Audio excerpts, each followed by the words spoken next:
Hi, this is Adam from Ads Productions, and this is the review of the Jabra Elite 85H noise cancelling headphones. Just to give you some disclosure about where I'm coming from with this review, I currently own the Sony WH-1000XM3 headphones, which are considered a direct competitor to the pair of headphones that I'm about to review.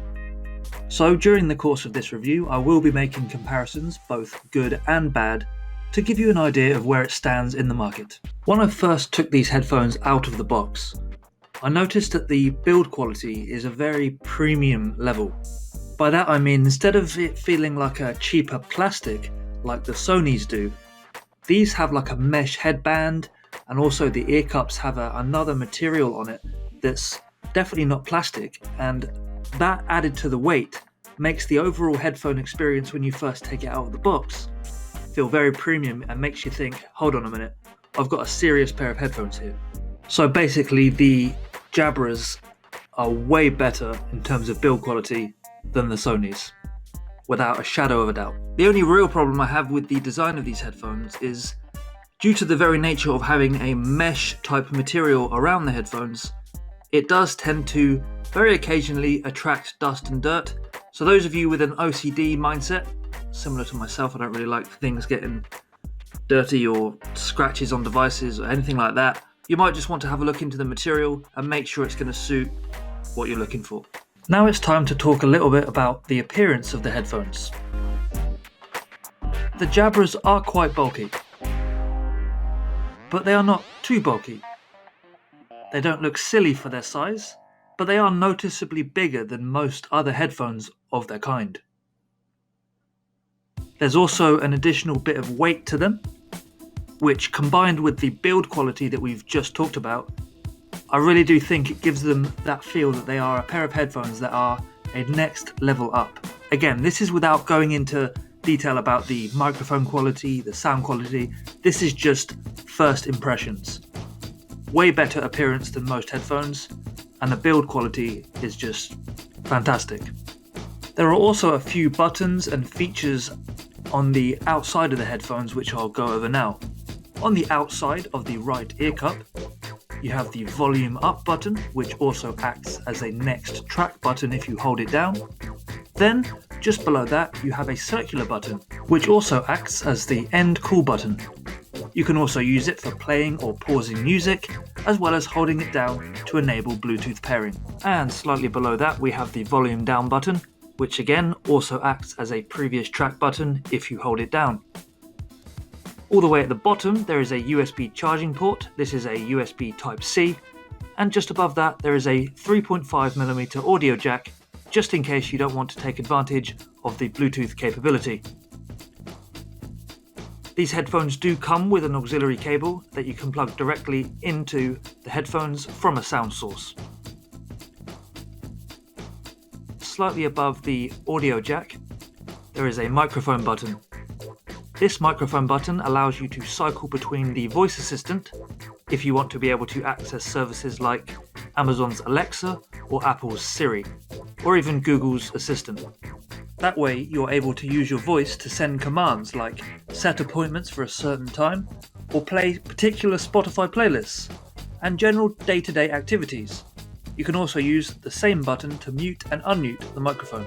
On the other side of the headphones there is a single button, which is the button that enables you to cycle between various sound modes like ANC or active noise cancellation, as well as the hear-through feature, which allows you to hear the music as well as an amplified version of what's going on around you so that you can pay attention to your surroundings while enjoying your music. From the single button on the other one, you can also turn off the sound modes and also cycle between the moments if you hold the button down. I'll get onto what exactly moments are shortly. Or in a moment. Excuse the pun. So overall, from a design standpoint, these headphones are great, and I actually prefer to have a button that you can press, or several buttons for that matter that you can press, instead of the Sony's touch panel on the side. There's something about actually pressing a button and it giving you the outcome that you require, i.e. the volume going up, the volume going down, or the track skipping, in comparison to swiping your finger on the side of the headphone, hoping that it will behave as it suggests it will. Design-wise, these are winning over the Sonys all day. Sometimes simplicity is key. That's why, if you can make it work and design it well like Jabra have, buttons are the way to go. The headband itself, when you try and increase the size for various head shapes that there are, it's a very fluid movement. It seems to be built in a singular way. By that I mean there's not a lot of moving parts. You just move the headband in and it will fold into itself. And then when you pull the ear cup or you pull the headband down, it will expand and slide out with no real problems detected. Before I start talking about the sound quality, the app and things like that, let's talk about the battery life. Because being a wireless Bluetooth noise cancelling pair of headphones, battery life is one of the most critical components. The battery life on these headphones are better than any other pair of headphones I've tried, including the Sonys. I've been using them all day at my office and they seem to last around 35 to 36 hours of total playback, and that's with the active noise cancellation switched on. That is very, very impressive, considering it only takes about 15 minutes of charging to get around 5 hours of battery life. I mean, you rarely have to even charge these to get a full day's use out of them. And I have to say it worked very well, and it did what it's designed to do. I could hear my music, but I could also hear my colleagues and other people that were going to come up and ask me questions, instead of having me in my own world with my music. It's extremely quick to charge with only 15 minutes of actual charge time needed for 5 hours of playback. I mean, come on, that's just another level. There's also notes that say you can get around 41 hours of battery time when you don't use the noise cancelling. 41 hours. Just think about that. Okay, so you take them out of the box. You want to power these headphones on. How do you do it? Well, you take the headphones out, you twist the ear cups to be facing the usual way ear cups would be, so towards each other inwards, I guess, and then the headphones will power on. When you take the headphones off and you do the same thing and you twist the ear cups, they will also power off. This is a very natural mechanism, and I found that this worked quite well. There were times where I took the headphones off expecting it to power down, but I had to just put a bit more emphasis on moving the ear cups before I actually did that. Not a real problem, just make sure you're turning the headphones off by turning the ear cup when needed. The one feature that I found really useful and I appreciated a lot was the artificial intelligence feature called on-ear detection. Now that might just be a fancy name, but this is what it does. If you're listening to a song and someone comes over and asks you a question, which does happen and that's totally normal, you can take the headphones off of your head and rest them around your neck or on your desk, and it will detect this and pause the music at the exact time that you did it. I think it just adds to the saying that attention to detail is very important, because this is a small thing that headphone manufacturers could do, and they've done it very well. I have to admit there were times where I took the headphones off of my head because I thought somebody was going to engage in a conversation with me.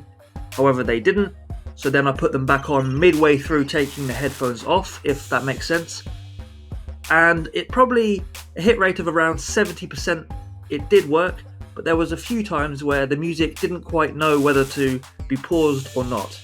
From a comfort point of view, these Jabras were just as comfortable as the Sonys. They weren't amazingly comfortable that you can fall asleep in them, but they were really, really good at a full day's use case. Didn't have any fatigue on my ears. They were just as comfortable as other headphones I've used. You'll be able to use these for your standard day-to-day without worrying about having a sore ear or anything like that after the fact. If comfort's a concern, don't be concerned, these are perfect. The features as well so far are winning against the Sonys, but that could change. Let's carry on. Now, how do you actually connect these to a device? And do you have to go through any special setup? Well, the answer to that is no, there is no special setup, because when you first power on these headphones and put them on your head, you have a prompt to say connect to your Bluetooth device. And providing any device that you have has the Bluetooth discovery enabled, then there'll be no problem selecting the headphones just as you would any other device, and the pairing will be complete. Nothing special, same as it always is. Okay, now it's the bread and butter of this review. What's the sound quality actually like? I use these headphones to listen to a range of types of music, from heavy metal to hip hop. I think, to be honest, those of you that are looking for exceptional playback quality with bass boost, as well as a very intuitive and detailed equalizer and other types of software to improve the audio, won't necessarily have the Jabras on their number one priority list. And probably for good reason. They don't sound terrible. They sound great actually, but it's nothing really special. The bass isn't really that prominent. The audio sounds fine though with all the songs that I tried. I think the reality is the types of people that will be buying these headphones are not consumers of music all day, every day.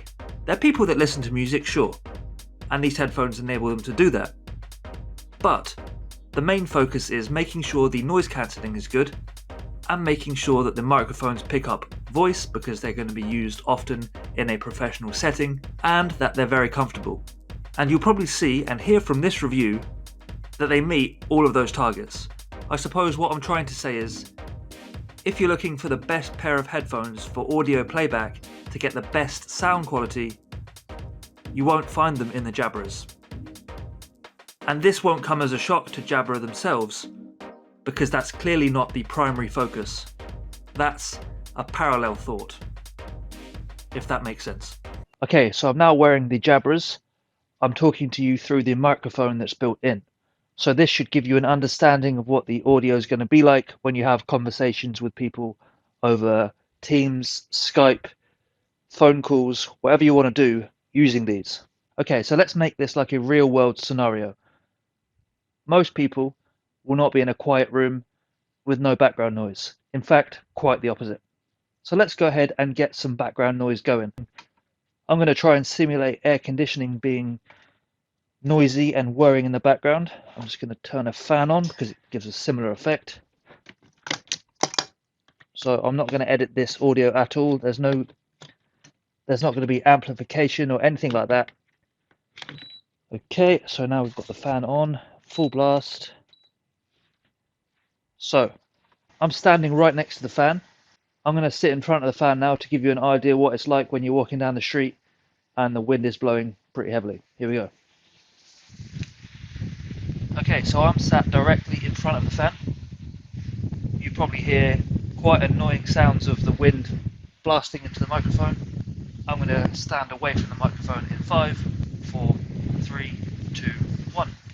I'm going to walk around the room so that the sound gets evenly distributed, if that's a thing. I'm sure it is in some weird technical way. I'm going to walk to the other side of the room and continue rambling and talking absolute rubbish just to give you an idea of what the audio quality is like. I think the microphone is more than adequate, and for day-to-day use and taking phone calls in between listening to music and podcasts and stuff, you'll find no issue whatsoever using these. So I'm going to switch back to my studio microphone in 5, 4, 3, 2, 1. One of the big problems I found with my Sonys was the amount of audio leak that there is. Now, for those of you that don't really know what audio leak is, this is essentially when you turn the volume up a little bit, not maximized, but slightly increased so that you can hear it a bit louder. When you do this, it almost plays out of the headphones. When you take them off your head and it's playing, you can hear the music quite clearly without having them on your head. And as a result, other people around you will be able to hear it more likely too. With the Sonys, there's quite a lot of audio leak. With the Jabras, there's still a bit of audio leak, but there's not as much in comparison. Now, I'm fully aware, and you should be too, that noise cancelling headphones tend to have this problem across the board with audio leak. And if you're looking for zero audio leak, then there's specialist types of headphones for this feature.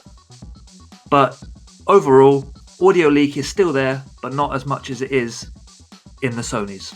The end goal of Smart Sound and Noise Plus Moments is to have the same level of audio regardless of your surroundings, and I think it achieves it. Just a bit on smart sound. This is the feature that's built in that automatically adapts to surroundings that you're in, whether it be on a train or walking through a public place with lots of background noise. What it's going to do here is pretty much just analyze the audio around you, and then it will select one of the sound plus moments, and probably it's going to set it to commute or in public, but there are also ones for in private when you're in your room or at an enclosed space, just to give you that level of audio that you come to expect on a very consistent level. By that I mean wherever you go, you should be able to hear your audio correctly. There's not really a whole lot more to say on this apart from the fact that it uses the sound plus moments. It actually selects one for you depending on what it thinks is the best. And that's a nice segue into the sound plus moments, what it is, when you would use them, all of that good stuff. Okay, so what are moments? Before we get into any of that, you have to download the Jabra Sound Plus application on your smartphone or on your tablet. What this is going to do is essentially extend the features of the pair of headphones you're using, giving you the option to choose between levels and all the tweaks and adjustments that you could possibly want with a pair of headphones. I'm not going to go into too much detail about this app, just because, to be honest, I've already gone through it in multiple videos about Jabra. I think it's time just to focus on the headphones. You can also choose it to enable the what's called hear-through technology. This is allowing you to basically have your music playing. You can also have an amplification of the outside noises, just in case somebody says, "Hey, can you just take a look at this for a second?" I didn't really use the non-noise cancelling mode very often, but I did use the pass-through a little bit, and I have to say it worked very well, and it did what it's designed to do. I could hear my music, but I could also hear my colleagues and other people that were going to come up and ask me questions, instead of having me in my own world with my music. So once you have the Jabra Sound Plus application on your phone, tablet, whatever you want to install it on, you're going to be given the option to choose between commute, in private, and in public. The best way to think of these is essentially their profiles. So let's say you're in public, you choose the in public, or going back to what we previously said, Smart Sound chooses in public because it's detected that you're in public, and it will change the levels and the function of the headphones quite dramatically. It will block all of the outside noise, it will do its noise cancelling job. It's best suited for that particular type of environment. However, when you come to an office environment or somewhere where you're going to be collaborating with people, you can enable any of these profiles to enable the hear-through. I'm well aware that most people who are getting these headphones will be looking for the noise cancelling technology, but there will be times, I guarantee it, that you'll be using the hear-through. So I suppose Smart Sound works alongside of the moments. You can also enable and disable the moments manually. I used in public quite a lot. When it came to in private, most of it was just using the application and testing it, so I didn't really give it a fair test. But in public, the Smart Sound and the moments work extremely well. There's no issues there. Overall, these are an exceptional pair of headphones. Probably the most comfortable and well-built headphones I've ever used. I'm not just saying that for the purpose of this video, that's genuinely the truth. The shortcomings of these headphones are they don't sound as good as the Sonys, but they're way more comfortable, they're built better. I do like the actual buttons on the side instead of the Sony's swiping and touch panel. Kind of feels a bit gimmicky on the Sonys. The inclusion of buttons instead of a touch panel is so good. Yes, it might seem like a cool thing to swipe up and down on a touch panel like you can on the Sonys, but there's something to be said for having a few buttons. It gives you some feedback when you pressed it, and it does the job you want it to do. In terms of noise cancelling, it's very hard to pick a winner between Jabra and Sony. That's not because one is very close to the other. In actual fact, I think the Sonys are slightly better in terms of the noise cancelling capabilities. But when you have an amalgamation of all the other features, such as the comfort, the ease of use, the additional features like the on-ear detection, I find myself going for the Jabras more. And in my office I have the Jabras and the Sonys sat there on the desk, and even after I'd finished doing all my testing for this review, I still find myself picking up the Jabras as my go-to, despite some areas lacking. This goes to show that it's not just a case of Is this feature better? Then yep, go for that headphone. And this is a similar way of thinking that you should think about too, because it's not going to be one feature that decides this for you. It's going to be a range of them. I hope this video has explained a few features of the headphones and gone over the pros and cons, and hopefully allowed you to make more of an informed purchasing decision. If you have any questions about these headphones, please feel free to leave them as a comment below, and I'll get to them as soon as I can. This has been Adam from Ads Productions with the review of the Jabra Elite 85H noise cancelling headphones.